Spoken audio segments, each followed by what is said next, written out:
Ito na guys, yung kinain naming lumi kahapon nung after naming mag-jogging. Ayan o, ang dami. Isang bowl yan. 70 pesos yung in-order ko. Kami pala, dalawang order. Tapos meron din pala kaming lumpiang toge na 4 na peraso. 40 pesos yun. So, bali, 10 pesos yun yung isang peraso na toge. Ayan o, masarap kainin ng lomi. Diyan sa may area lomi, sa may barangay Bungo, Calamba, Laguna. Masarap kainin yan kapag medyo mainit pa.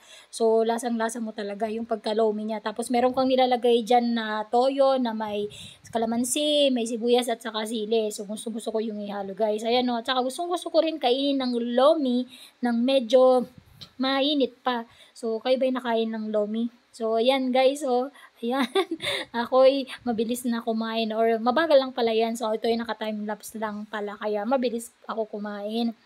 Tapos, ayan. So, relaxing din yung place na feature ko dun sa una kong video. Tapos, ayan, sunod, kami ay smoothie or shake. Ayan, guys. So, ayan. Nakaka-refresh talaga tumambay dyan.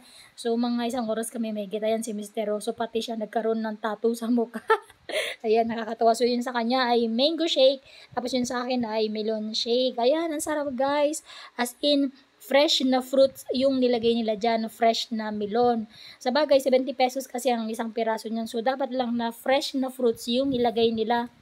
At hindi yung nabibili lang na parang pampalasa lang. Ayan o, melon, sabi niya.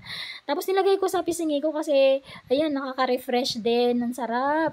Ang sarap magpalamig. Tapos refreshing din yung lugar dyan kasi mapuno. Ayun lang guys. So, share ko lang sa inyo yung bonding moment tsaka refreshing time namin ni Mr. dito sa Ariel Lumihan.